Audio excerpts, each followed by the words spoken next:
Jésus, magnifions Jésus, Amen, Alléluia, Amen. Jésus est le roi, Amen. Jésus est le roi, oh.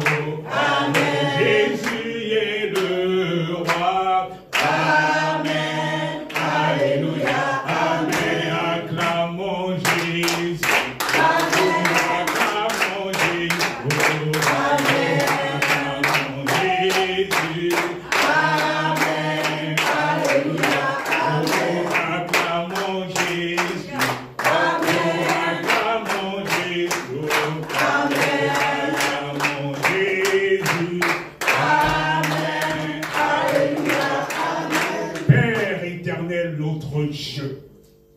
Oh Seigneur Jésus-Christ, tu sièges au milieu de la louange et l'adoration.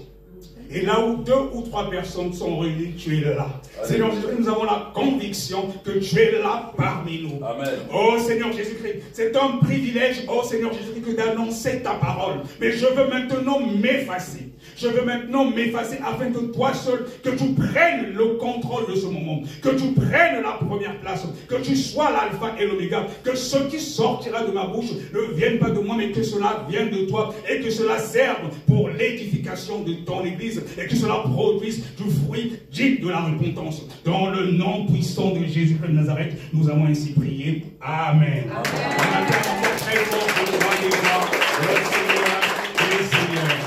Alléluia. Pouvez vous asseoir. Alors, quand l'apôtre m'a dit il y a 2 jours que je devais prêcher, j'ai demandé à Dieu sur quoi exactement qu'il fallait prêcher. Et l'apôtre, le dimanche dernier, il a donné un message plutôt par rapport au temps de la fin.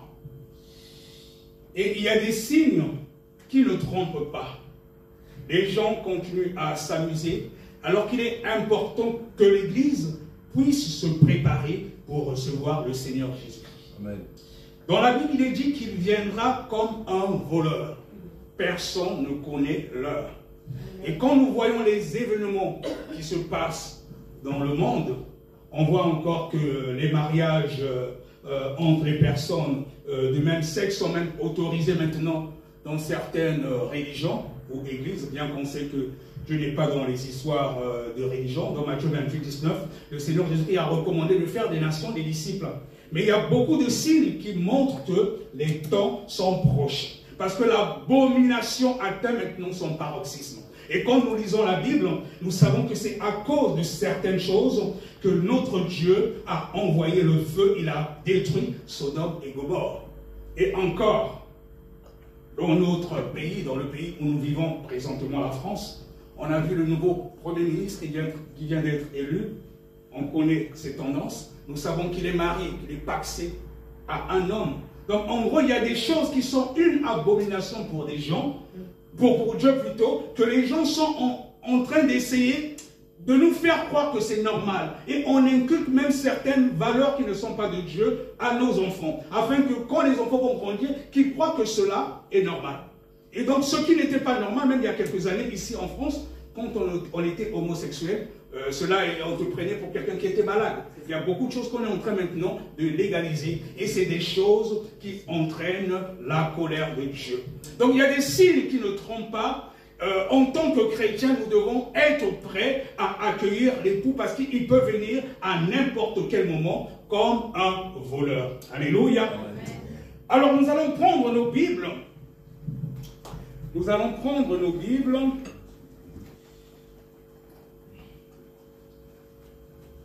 Nous allons prendre nos Bibles. Nous allons lire dans le livre de Matthieu. Matthieu au chapitre 11, le verset 12. Si la sœur Yvette peut les lire. Matthieu 11, le verset 12. Alors, je lis la parole de Dieu au nom de Jésus-Christ. Depuis le temps de Jean-Baptiste jusqu'à présent, le royaume des cieux est forcé, et ce sont les violents qui s'en emparent. Amen. Amen. Merci ma soeur. Alors nous venons de lire que depuis le temps de Jean-Baptiste jusqu'à présent, Le royaume des cieux est forcé et ce sont les violents qui s'en emparent. Amen. Amen. Alors, la thématique de mon message de ce jour, c'est être violent pour gagner le ciel. Être violent pour gagner le ciel. Cela veut dire quoi? Ça veut dire que pour gagner le ciel, nous devons nous faire violence à nous-mêmes. Nous devons être violents pour gagner le ciel. Si tu n'es pas violent, tu ne peux pas gagner le ciel. Si tu n'es pas violent, ça veut dire que tu es froid ou tu es tiède. Quelqu'un qui est violent, c'est quelqu'un qui est bouillant. Or, si tu es froid ou tiède, tu n'auras pas part au royaume des cieux. Tu seras vomi. Le Seigneur Jésus-Christ va te rejeter. Donc, la thématique, c'est être violent pour gagner le ciel. Alors, c'est quoi être violent? J'ai pour l'habitude, quand je prêche, de rentrer toujours dans l'essence des mots. Connaître l'étymologie des mots pour mieux comprendre justement le sens. Alors, le mot violent nous vient du latin violentia, issu du verbe volere, signifiant vouloir, et découlant du mot grec bia, signifiant la force vitale. Pourquoi je parle du mot grec? Vous savez que le Nouveau Testament a été écrit en grec. L'Ancien Testament a été écrit en hébreu, la plupart des livres de l'Ancien Testament, une petite partie en araméen et puis en grec, mais tout le Nouveau Testament a été écrit en grec. Et là, ce que nous venons de lire, Matthieu 11 et 12, c'est dans le Nouveau Testament. Et pourquoi le Nouveau Testament a été écrit en grec? À l'époque, c'était la langue qui était pratiquement parlée, donc qui était accessible à tout le monde. Comme aujourd'hui, s'il fallait réécrire la Bible dans une langue peut-être accessible à tous, on l'aurait écrit en anglais par exemple. Donc à cette époque-là, on avait écrit le Nouveau Testament en grec. Et le mot violence, dans le Nouveau Testament, et plutôt en grec, son essence c'est bia. Bia, c'est ça en fait la violence en grec. Et bia signifie la force vitale. Bia signifie la force vitale. Donc c'est comme si, en reprenant ce que nous venons de lire dans Matthieu 11, 12, on peut dire, depuis le temps de Jean-Baptiste jusqu'à présent, le royaume des cieux est pour ceux qui ont la force, non, le royaume des cieux est forcé, et ce sont ceux qui ont la force vitale qui s'en emparent. On peut transformer cela en ce que nous venons de lire. Puisque bia signifie la force vitale. Être violent en grec, c'est bia, c'est avoir la force vitale. Donc c'est comme si on te disait aujourd'hui, tu as le bia, tu as la force vitale. Alléluia. Amen. Alors, maintenant, c'est quoi la force vitale? J'aime toujours rentrer dans l'essence et l'étymologie du mot. Quand nous partons dans le Robert ou le Larousse, la force vitale est l'essence même de la vie. La force vitale, c'est l'essence de la vie. Donc, le bia en grec, qui est la force vitale, et dans le dictionnaire français, la force vitale, c'est l'essence même de la vie. Donc, on peut reprendre encore ce que nous venons de dire. Depuis le temps de Jean-Baptiste jusqu'à présent, le royaume des cieux est forcé. Et ce sont, là on a dit les violents, on peut dire, ce sont ceux qui ont la vie qui s'en emparent. Alléluia. Et c'est quoi la vie selon la Bible? Ah, c'est quoi la vie selon la Bible? Nous allons encore lire dans 1 Jean 1, le verset 12, si ma soeur vient peut me lire. 1 Jean 1, le verset 2. 1 Jean 1, le verset 2. Je dis la parole de Dieu au nom de Jésus-Christ. 1 Jean 1, verset 2. La vie a été manifestée, et nous l'avons vue, et nous lui rendons témoignage, et nous vous annonçons la vie éternelle qui était auprès du Père et qui nous a été manifestée. Amen. Alléluia. Amen. Donc la vie n'est autre que le Seigneur Jésus-Christ. Amen. Amen. La vie, c'est le Seigneur Jésus-Christ. On dit, car la vie a été manifestée, et nous l'avons vue. Là, ce sont les disciples de Jésus qui parlent dans ce paragraphe. Et nous l'avons vu. Et nous aussi, nous pouvons dire, quand nous avons rencontré Jésus, nous l'avons vu, mais de façon spirituelle.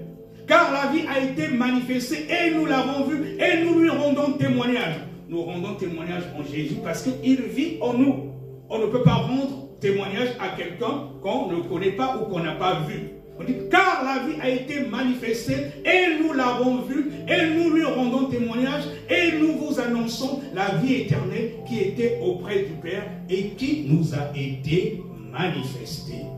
Alors donc si nous repartons encore à ce que nous venons de lire, en parlant justement de la violence, quand on dit que le royaume des cieux est forcé, ce sont les violents qui s'en emparent. Et violent, dans son étymologie, Bia, cela signifie la force vitale, et la force vitale qui n'est autre que la vie. Donc on peut encore dire que depuis le temps de Jean-Baptiste jusqu'à présent, le royaume des cieux est forcé, et ce sont ceux qui ont la vie qui s'en emparent. Et ceux qui ont la vie, ça veut dire que ceux qui ont Jésus-Christ, parce que Jésus-Christ est la vie. Donc ça veut dire que si tu n'as pas Jésus-Christ, tu n'as pas la vie, et tu ne peux pas aller au royaume des cieux.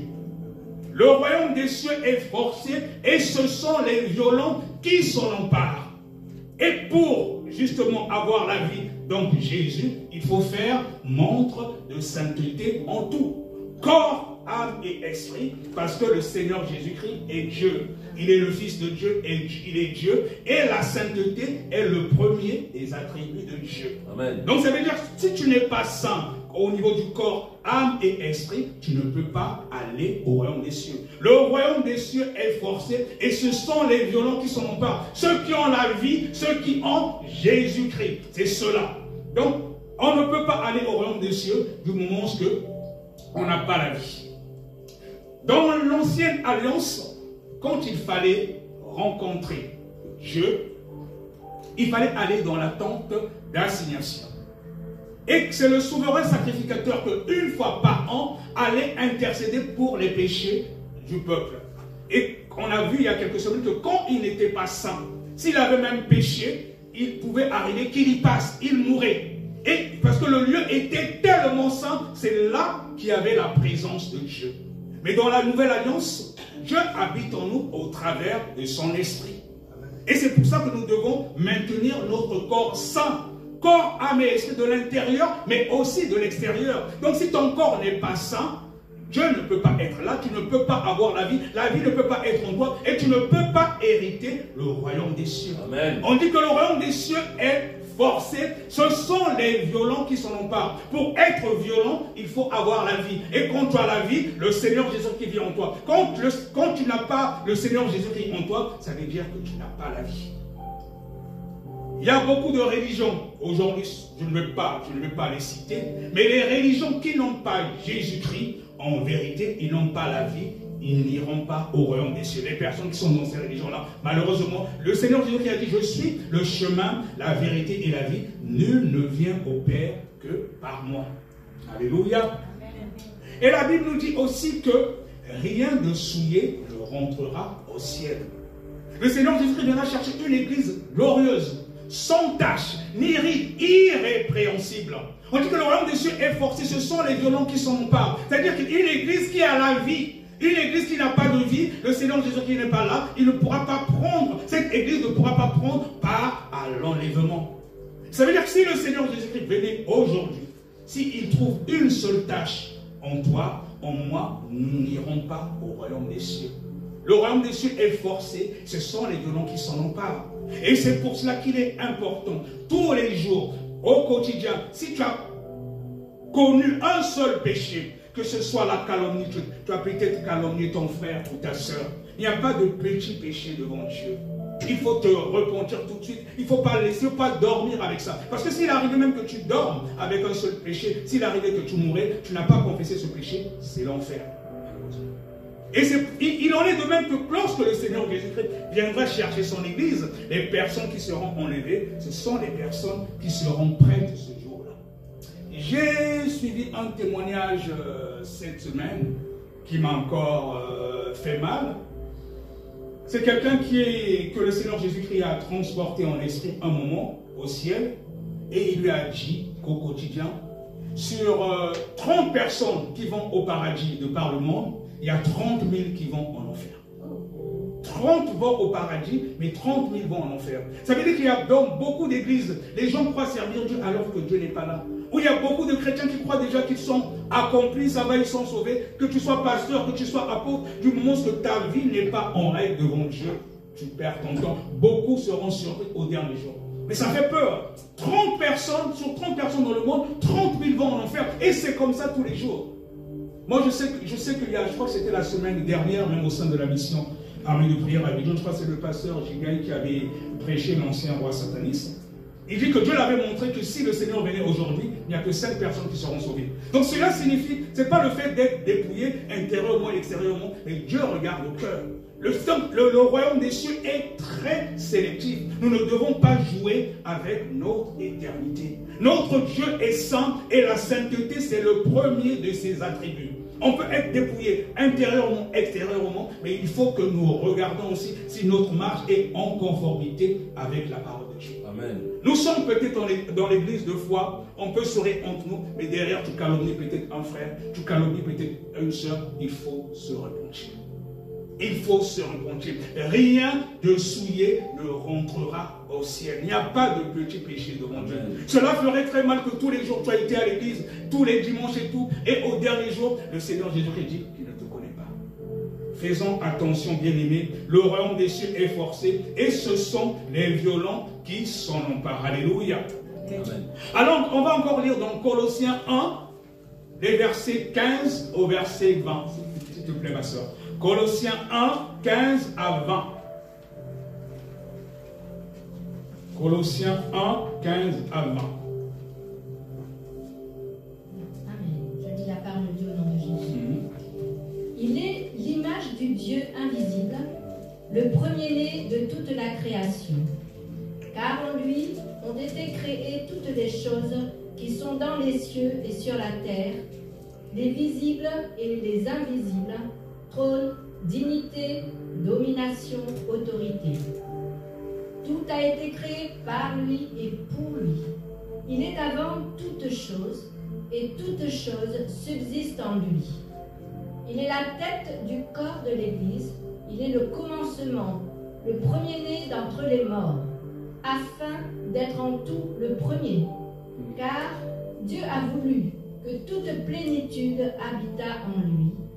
Il a voulu, par lui, réconcilier tout avec lui-même, tant ce qui est sur la terre que ce qui est dans les cieux, en faisant la paix par lui, par le sang de sa croix. Amen. Alléluia. Amen. Merci, ma soeur. Alléluia. Amen. Alors, nous venons de voir que le Seigneur Jésus-Christ est l'image du Dieu invisible, le premier-né de toute la création. Donc, ça veut dire que ceux qui, à l'époque, avaient vu Jésus, ils ont dit Dieu. Il est l'image du Dieu invisible.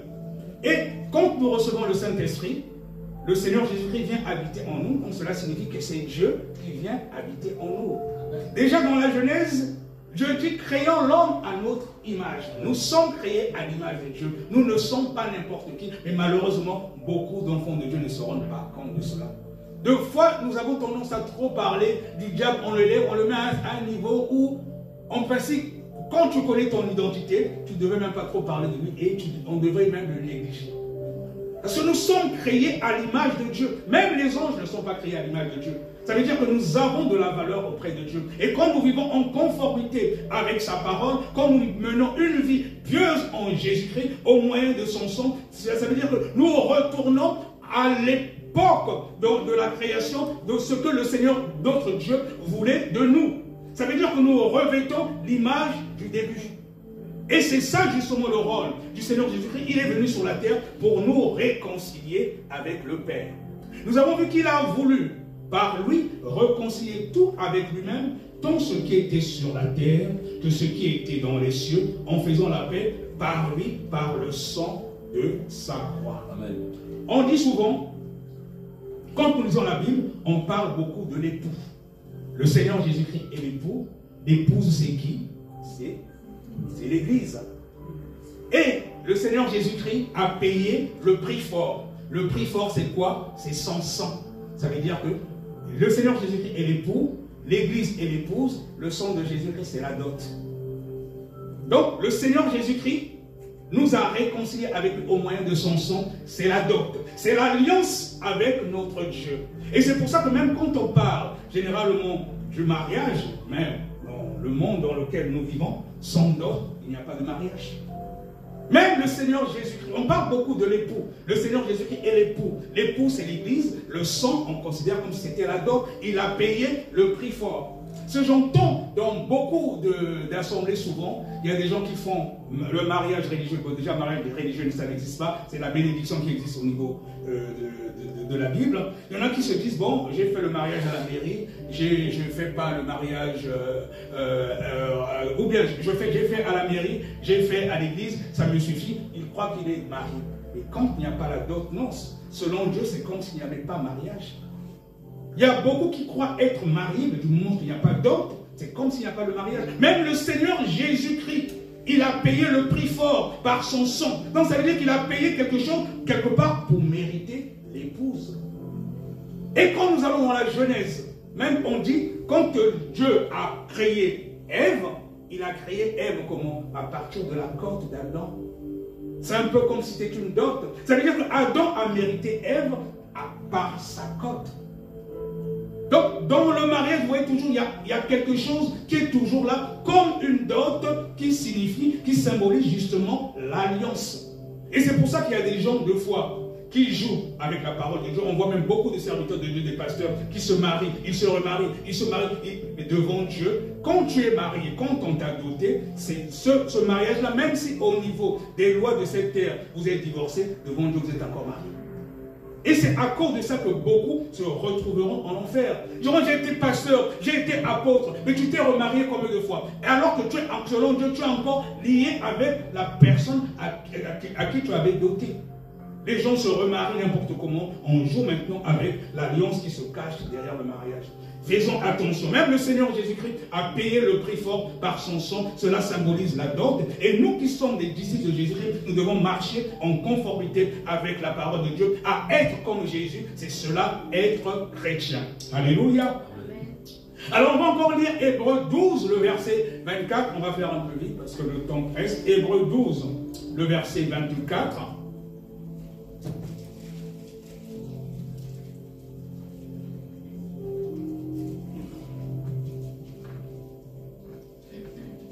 La parole de Dieu au nom de Jésus-Christ, Hébreux 12 au verset 24. Jésus qui est le médiateur de la nouvelle alliance et du sang de l'aspersion qui parle mieux que celui d'Abel. Alléluia. Le Seigneur Jésus est le médiateur de la nouvelle alliance et le sang de l'aspersion parle mieux que celui d'Abel. Il y a beaucoup de gens qui parlent de l'évangile de la grâce. Et dans beaucoup d'églises, on enseigne qu'on peut faire n'importe quoi. Nous sommes au temps de la grâce. Non, c'est faux. C'est faux. Et c'est pour cela qu'il y a beaucoup d'églises. Il y a même des pasteurs qui sont des ivrognes, qui vont avec toutes les sœurs de l'église et tout. Et puis on enseigne les gens que c'est la grâce, mais c'est faux.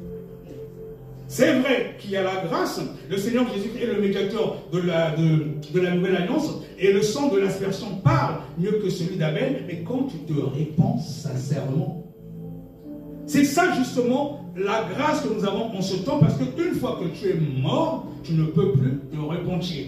C'est-à-dire que quand tu as péché de manière peut-être, tu ne l'as pas fait sciemment, peut-être par erreur, parce que nous avons la chair et tout, tu vas te repentir sincèrement devant Dieu à cause du sang de Jésus. Son sang crie plus que celui d'Abel. Donc pendant que tu te répands, même si par exemple Dieu ne voulait pas te pardonner, le Seigneur Jésus te montre à Dieu son sang. Regarde, c'est mon épouse, voilà la dot, j'ai payé la dot. Je te prie de lui pardonner et Dieu y pardonne. Le sang de l'aspersion, c'est celui qui crie plus que celui d'Abel. Parce que comment ça se passe dans le monde spirituel? Les anges déchus sont souvent là pendant que nous prions. Deux fois, nos prières ne montent pas ou ne sont pas exaucées parce qu'il y a des réclamations, on nous accuse. Mais du moment que tu te réponds sincèrement, et le Seigneur Jésus qui intercède en notre faveur auprès du Père, il montre son sang. Il dit, j'ai payé le prix fort, regarde ma dot. Celle-là, elle est ma servante, il est mon serviteur. Bon, avec la nature adamique, il a peut-être péché, mais là, lui qui sonde les cœurs et les reins, il sait quand nous nous répondons sincèrement, et le sang de Jésus efface. C'est ça justement le miracle de la croix. Le sang de Jésus nous réconcilie avec le divin. Et c'est pendant que nous sommes encore sur cette terre que nous devons nous confesser. Dès qu'il y a quelque chose en toi qui ne glorifie pas Dieu, réponds-toi tout de suite. Parce que quand nous allons mourir, ça sera trop tard. Et la grâce est justement dans ce sens-là. Nous avons encore le moyen, nous avons encore la possibilité de nous repentir. Pendant que nous avons fait ce qui n'est pas agréable à Dieu. Mais quand nous allons mourir, ça sera trop tard. C'est dans ce sens-là que le sang de l'aspersion a un sens. Mais ce n'est pas en se disant, mais ah non, je peux boire comme je veux, je peux aller avec toutes les femmes que je veux, je vais me pardonner. Là, c'est pas comme ça que ça marche. C'est pas comme ça que ça marche. Dieu, il est saint. Et pour qu'il vive en nous, nous devons maintenir notre corps aussi dans la sainteté. Corps, âme et esprit. Et la sainteté, c'est le premier de ses attributs. Alléluia. Alors on va toujours continuer comme le temps presse. On va lire rapidement Matthieu 25, 1 à 13, ma soeur Yvette. Là c'est aussi important, la parabole des 10 vierges. Matthieu 25, 1 à 13. Amen. La parole de Dieu au nom de Jésus. Alors, le royaume des cieux sera semblable à 10 vierges qui, ayant pris leur lampe, allèrent à la rencontre de l'époux. 5 d'entre elles étaient folles et 5 sages. Les folles, en prenant leur lampe, ne prirent point d'huile avec elles, mais les sages prirent avec leur lampe de l'huile dans des vases. Comme l'époux tardait, toutes s'assoupirent et s'endormirent. Au milieu de la nuit, on cria « Voici l'époux, allez à sa rencontre !» Alors toutes ces vierges se réveillèrent et préparèrent leurs lampes. Les folles dirent aux sages « Donnez-nous de votre huile, car nos lampes s'éteignent. » Les sages répondirent « Mais non, il n'y en aurait pas assez pour nous et pour vous. Allez plutôt chez ceux qui en vendent et achetez-en pour vous. » Pendant qu'elles allaient en acheter, l'époux arriva. Celles qui étaient prêtes entrèrent avec lui dans la salle des noces et la porte fut fermée. Plus tard, les autres vierges vinrent et dirent « Seigneur, Seigneur, ouvre-nous » Mais il répondit « Je vous le dis en vérité, je ne vous connais pas. » Amen. Le verset 13. Veillez donc, puisque vous ne savez ni le jour, ni l'heure à laquelle le Fils de l'homme viendra. Amen. Merci, ma soeur. Alléluia. Amen. Alors donc, dans la parabole des 10 vierges, nous voyons exactement ce qui va se passer. On dit que le royaume des cieux sera semblable à 10 vierges qui, ayant pris leur lampe, allèrent à la rencontre de l'époux. Là encore, on parle de l'époux. Parce que l'époux, c'est le Seigneur Jésus-Christ, et nous, c'est l'Église. Et parmi les vierges, il y a des vierges qui sont sages, mais malheureusement, il y a aussi des vierges qui sont folles. Toi, mon frère, toi, ma soeur, présentement, est-ce que tu es du côté des vierges folles ou des vierges sages? C'est toi qui connais ta marche avec Jésus. Mais ce serait triste que nous soyons du côté des vierges folles si l'époux venait. Ça veut dire que nous avons perdu notre temps tous les dimanches à l'église, ou tous les soirs en nous connectant sur Zoom, ou en faisant même des jeûnes de 2 mois, alors que nous serons du côté des vierges folles. Il est important de nous examiner tous les jours, de voir est-ce que notre conduite est en conformité avec la parole de Dieu. Et de fois même, il y a des choses que nous demandons, nous ne recevons pas, parce que Dieu, il sonde les cœurs et les reins. Il connaît qui sont ses véritables adorateurs. Ça ne suffit pas, par exemple, soit de prêcher ou de prophétiser, mais Dieu regarde le cœur. Tu peux même être à l'église, tu balais même tous les jours, tu es peut-être mieux que moi qui prêche ou l'apôtre qui prêche. Ça ne veut rien dire. Dieu regarde le cœur. Il sonde les cœurs et les reins. Amen. Moi, aujourd'hui, même si on me disait, frère Bertrand, maintenant quand tu viens à l'église, ton rôle c'est de balayer l'église. Je me dis, alléluia, parce que je sais que je le fais pour Dieu. Je ne viens pas ici pour quelqu'un. Je connais chez qui j'attends ma récompense. Mon frère, ma soeur, quand tu viens dans la maison de l'église, ne viens pas pour quelqu'un. Tu viens pour adorer ton Dieu. Et Dieu qui regarde les cœurs et les reins, il connaît si tu es son enfant ou pas. Tant que tu garderas cette attitude, on peut même te parler mal d'une soeur, d'un frère, tu ne t'occupes pas de cela, tu regardes à Dieu. Tu sais pourquoi tu viens à l'église. Tu es là pour ton salut, ne viens pas pour les gens. Tu montres que tu as cette attitude, tu verras que tu iras de l'avant. Même ce que tu demanderas à Dieu, il va te donner parce qu'il connaît ton cœur. Alléluia. Le royaume des cieux est forcé, ce sont les violents qui s'en emparent. Être violent, c'est aussi dans notre attitude au quotidien, dans tout ce que nous faisons, nous devons faire montre du fruit de l'esprit. C'est-à-dire quand on te voit, il faut qu'on sente que tu es un enfant de Dieu en tout. Et c'est là que tu es réellement délivré. Si ta vie d'avant et la vie d'aujourd'hui, il n'y a pas de différence, ça veut dire qu'il y a un problème. Si dans ton entourage, on ne constate pas un changement depuis que tu es devenu chrétien, même si tu es dépouillé intérieurement et extérieurement plutôt, mais dans ta marche au quotidien, on voit qu'il y a quelque chose qui ne va pas, ça veut dire qu'il y a un problème. Il y a des gens, des fois, qui ne vont pas à l'église. De nos jours, parce qu'il y a beaucoup de gens qui ne veulent même plus aller à l'église, ils se disent, ouais, de toute façon, en allant à l'église, regardez comment vous vous comportez, il y a des querelles entre vous, machin et tout. C'est ça qui fait même que certains chrétiens, certaines personnes qui voulaient même venir à l'église, ils se disent, bon, je préfère rester chez nous. Et il y a même beaucoup de chrétiens qui sont égoïstes, alors qu'il y a même des gens qui ne connaissent pas Dieu, qui partagent même plus que des chrétiens. Il y a des gens qui peuvent t'aider aujourd'hui, alors que tu es dans une situation difficile. Quelqu'un, ton frère ou ta soeur chrétien, il ne te donne pas. Et pourtant, tous les jours tu vas à l'église, des fois on te voit même évangéliser.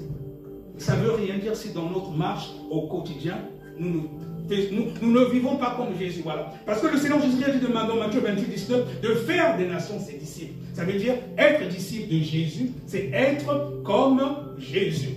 Alléluia. Amen. Le royaume de Dieu est forcé. Ce sont les violents qui s'en emparent. Nous avons vu dans la parabole des vierges folles. Bon, les vierges folles, elles se sont dit que Dieu tarde à venir. Hein, donc, elles se disaient qu'elles ont encore le temps. Mais quand l'époux est arrivé, elles n'étaient pas prêtes. Elles n'étaient pas prêtes. On dit que les folles, en prenant leur lampe, ne prirent point d'huile avec elles. Ça veut dire que les vierges folles, ce sont des chrétiens. C'est-à-dire ce sont des chrétiens qui connaissent ce que dit la parole de Dieu. Mais bon, elles se disent, bon, oui, Jésus, on annonce depuis 2000 ans qu'il va venir, mais il ne vient pas. Alors donc, bon, je peux encore peut-être pécher un peu, je veux me repentir demain. C'est ça, les vierges folles. Ce serait triste d'être du côté des vierges folles, et quand l'époux tardait à venir, toutes s'assoupir et s'endormir. Mais heureusement par contre, les vierges sages, elles s'endormirent, mais elles avaient quand même pris le soin de prendre de l'huile. Donc peu importe, même si ça prend du temps, c'est vrai que des fois, c'est pas facile. Je peux te dire, oui, mais bon, le Seigneur Jésus-Christ dit qu'il va venir, il ne vient toujours pas. Bon, voilà, je prends mon temps, ça fait plus de 2000 ans, on nous annonce qu'il va venir, il ne vient toujours pas. Bon, mais voilà, je prie, bon, Dieu lui-même, il sait, de temps en temps, je me réponds. Non, il ne faut pas se comporter comme ça. Tous les jours, nous devons nous comporter comme si le Seigneur Jésus-Christ devait venir aujourd'hui.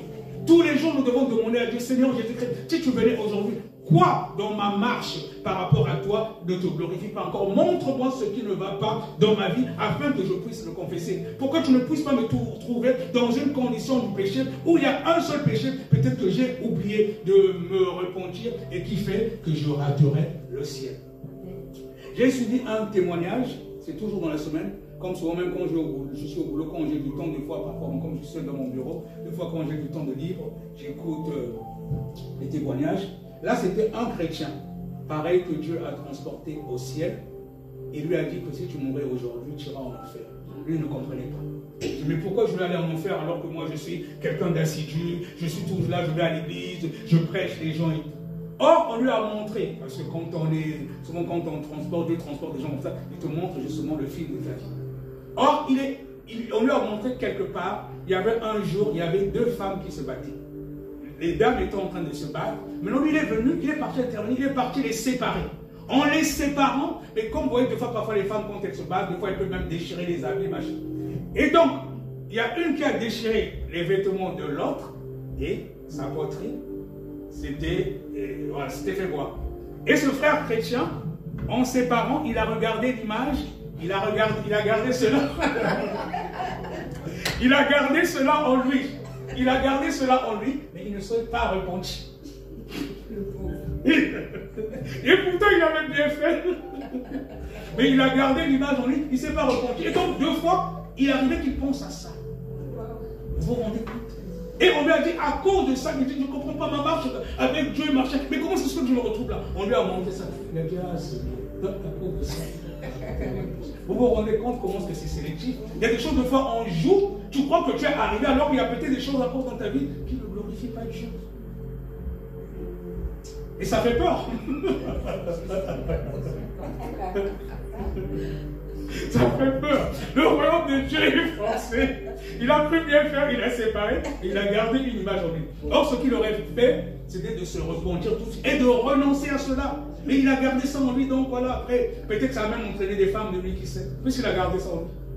Parce que c'est comme ça que souvent les femmes de lui arrivent. Même des fois, quand nous regardons à la télé, quand il y a des choses qui ne glorifient pas Dieu, si tu ne fais pas attention, voilà. Moi, la plupart du temps à la télé, je regarde pratiquement que des informations. Parce que je fais attention maintenant à ce que je regarde.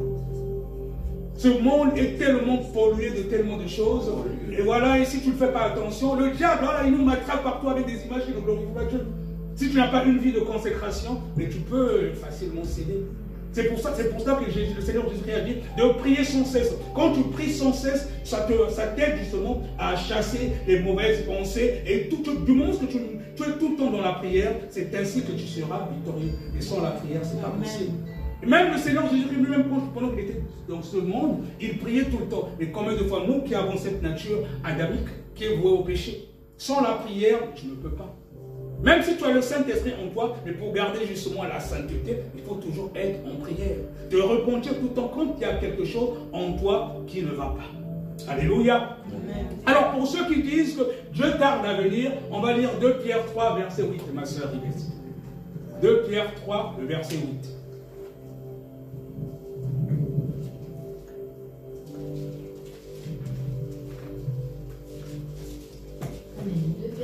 Verset 8, je lis la parole de Dieu au nom de Jésus-Christ.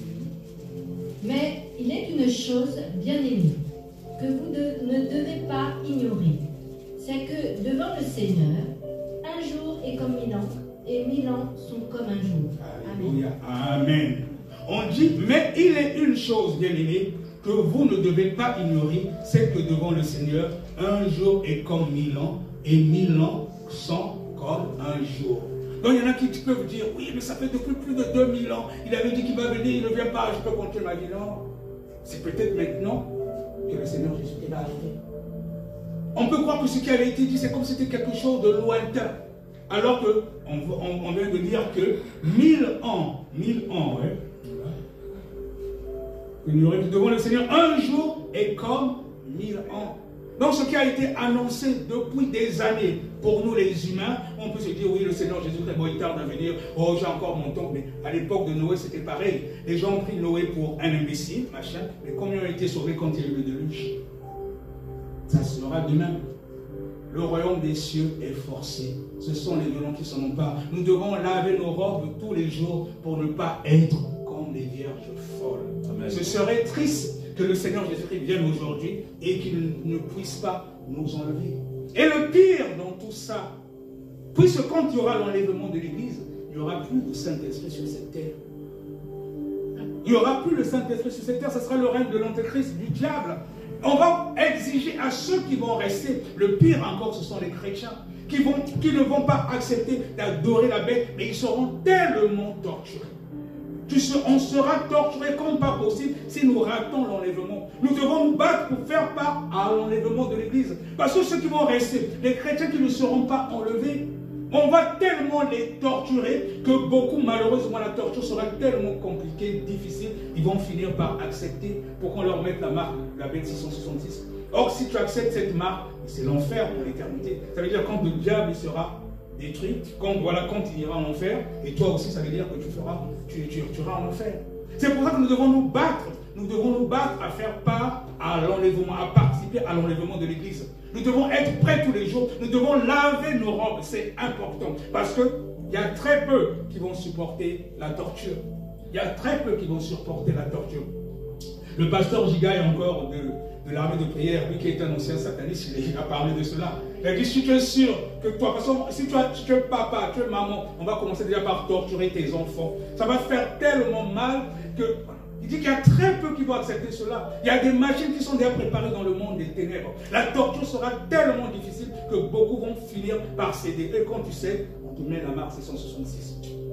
C'est pour ça qu'il est important de laver déjà nos robes, d'être prêts tous les jours, de se comporter comme si le Seigneur Jésus-Christ venait aujourd'hui. Nous devons être prêts parce qu'il viendra chercher une église glorieuse, sans tache ni ride, irrépréhensible. Rien de souillé ne rentrera au ciel. On va encore terminer par 1 Corinthiens 9, le verset 25. Après, je vais tomber plus ma soeur. 1 Corinthiens 9, le verset 25.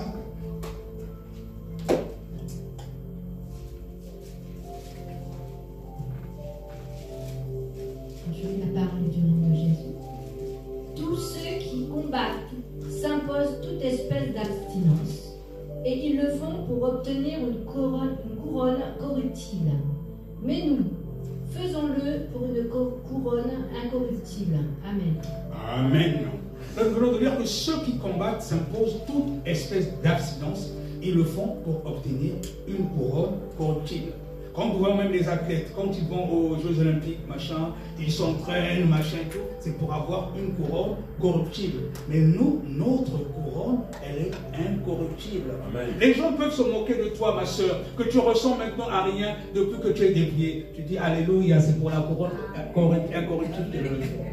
Alléluia. Des fois, parfois, c'est difficile. Parce que nous venons de dire que tous ceux qui combattent s'imposent toute espèce d'abstinence. De fois, tu t'imposes certaines espèces d'abstinence. C'est difficile, c'est vrai qu'avec la nature charnelle et tout, mais tu sais qu'après cela, tu auras une couronne incorruptible. Et c'est pour l'éternité. C'est pour l'éternité. Ceux qui ne seront pas sauvés, l'enfer, c'est pour l'éternité. Pour ceux qui ne seront pas sauvés. Et nous, notre couronne plutôt incorruptible, c'est aussi pour l'éternité. Deux fois, parfois, il peut arriver, quand on a des moments de faiblesse, je te dis, bon, si tu n'as pas le Saint-Esprit, si tu n'as pas une vie de prière, il peut arriver que tu aies des moments de faiblesse, tu dis, bon, les gens, ils font, moi aussi je vais faire. Alors qu'il ne faut surtout pas faire cela. Il faut se faire violence. Tu te fais violence parce que tu sais derrière qu'il y aura une couronne incorruptible. Et c'est pour l'éternité. Le royaume des cieux est forcé et ce sont les violents qui s'en emparent. Alors je vais terminer en parlant justement, j'avais donné il y a quelques semaines ici le témoignage sur ma devinte maman le jour qu'elle avait choisi de partir. Je vous avais dit qu'elle était arrivée en phase terminale de cancer, elle n'arrivait même plus à marcher. Il fallait qu'elle s'appuie sur quelqu'un, même pour sa toilette, il fallait que ce soit ma femme qui lui fasse. Mais le seul jour depuis qu'elle était venue en France pour ses soins, où elle décide de partir, et le matin au réveil, elle a tellement insisté que je l'emmène à l'église. Alors elle n'était jamais partie à l'église. On ne pouvait pas l'emmener parce qu'elle souffrait tellement. Mais ce jour-là, elle a tellement insisté. Je dis, mais maman, tu ne peux pas partir à l'église dans cet état, regarde comme tu délires, même machin, tout. Elle a tellement insisté. Et j'ai fini par l'emmener à l'église parce qu'elle m'a engueulé. C'était comme si elle voulait même me frapper. Elle a tellement insisté, donc elle a forcé. Donc ça veut dire, en fait, elle savait qu'elle partait. Elle voyait, on dirait, quelque chose, mais elle se disait qu'il faut qu'il y ait un serviteur de Dieu qui prie pour elle. Ça veut dire que des fois, parfois, avant de mourir, ceux qui partent, Dieu, on dirait, leur ouvre les yeux, ils voient à peu près où ils vont partir. Ma maman était servante de Dieu, mais ce jour-là, il y avait peut-être quelque chose en elle, où elle sentait que non, si je reste comme ça, je vais partir, je ne serai pas sauvée. Elle a tellement insisté, emmène-moi à l'église, emmène-moi. Elle était tellement en colère. Je dis, oh, j'ai dit à ma femme, tel que maman insiste, il faut qu'on m'emmène à l'église. Et on va justement à l'église. Et pendant les annonces, c'était en 2007, les annonces du pasteur, il prêchait tout. C'était à Évry, dans une assemblée de plus de 300 personnes. Oh, pasteur, je viens du Congo, prier pour moi. Je dis, mais maman, calme-toi. Pasteur, prie. Elle insistait tellement. Donc là, elle se faisait violence. On dit, le royaume des cieux est forcé, ce sont les violents qui s'en emparent. Donc, elle savait qu'elle va peut-être pas aller au royaume des cieux. Elle avait besoin vraiment de se faire violence, de forcer. Et quand elle dit ça, après, je dis, oui, c'est ma maman, elle vient du Congo, elle est venue pour les soins. Le pasteur dit à son assistant et les anciens d'aller prier pour elle. Donc, maman avait du mal à marcher, elle s'est appuyée sur moi. On va dans la pièce. Dieu a inspiré l'assistant du pasteur qui était là. Il dit, bon, vous avez du mal à marcher, même se mettre debout, il avait du mal. Bon, le Seigneur Jésus me dit que vous devez marcher pour lui. Est-ce que vous pouvez marcher pour Jésus? Elle a commencé à marcher. Bien qu'elle avait du mal à marcher, elle a commencé à faire des efforts pour marcher pour Jésus. Allez sauter pour Jésus. Elle commence à sauter pour lui. Et plus elle sautait, elle était dans la joie. Une personne qui avait du mal à marcher. Et donc quand on a fini la prière dans cette pièce-là avec les anciens et moi, on repart nous asseoir. J'ai vu que maman avait maintenant la paix. Or je ne savais pas qu'elle nous disait au revoir. Et ce jour-là, j'étais d'astreinte, je vais au boulot. Derrière moi, ma femme et mon frère m'appellent que maman a fait une crise, elle est morte. Donc, elle a forcé son entrée au royaume des cieux. Il faut se faire violence. Donc, ça veut dire qu'elle avait peut-être vu qu'il y avait quelque chose en elle, peut-être qu'il y avait quelque chose qu'elle n'avait pas confessé, bien qu'elle était servante de Dieu, que si elle partait comme ça, peut-être qu'elle ne devait pas aller au royaume des cieux. Donc, elle a forcé son entrée au royaume des cieux.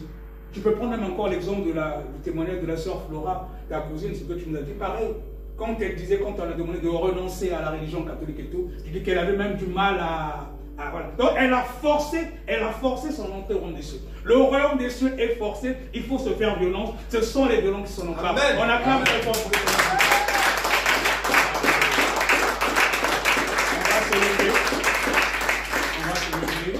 On va faire une prière.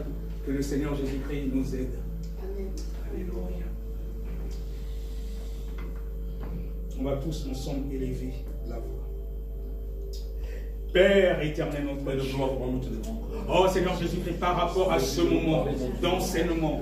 Oui Seigneur Jésus-Christ, nous venons de voir que le royaume des cieux est forcé.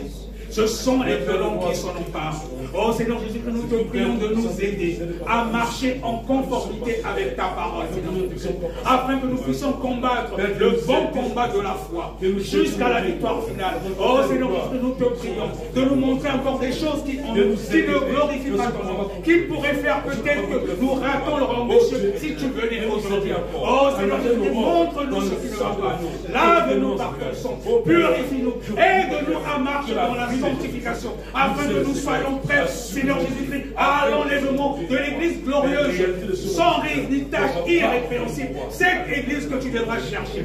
Oh Seigneur Jésus-Christ, nous te prions de nous aider. C'est vrai que des fois avec la nature adamique, c'est compliqué, mais nous savons que le Saint-Esprit est là pour nous conduire et nous aider. Aide-nous à marcher dans la sanctification totale, pour faire part à ton église glorieuse que tu viendras chercher. L'église sans tâche, ni irrépréhensible.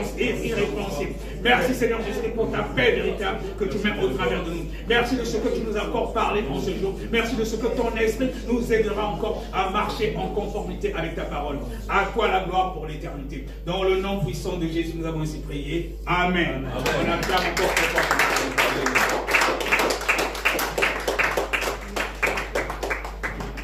Acclamons le Seigneur pour cette parole.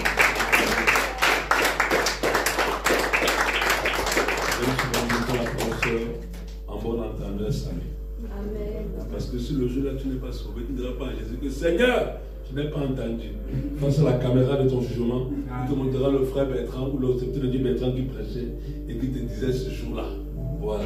Nous sommes tous concernés, alléluia. Lorsque Dieu donne sa parole doit être un miroir à travers laquelle nous devons nous voir afin de savoir si vraiment nous sommes fin prêts. Depuis un certain temps, Dieu nous interpelle beaucoup à travers de tels messages. Vous savez que nous sommes dans des temps où Dieu profile l'Église pour l'enlèvement. Ça veut dire en fait que quand on parle de profiler, ça veut dire qu'il est en train de régler. Vous savez, il y a ce qu'on appelle souvent les derniers réglages. Voilà. Et les paroles qui vont de plus en plus sortir en ce temps, ce sont des paroles pour que nous puissions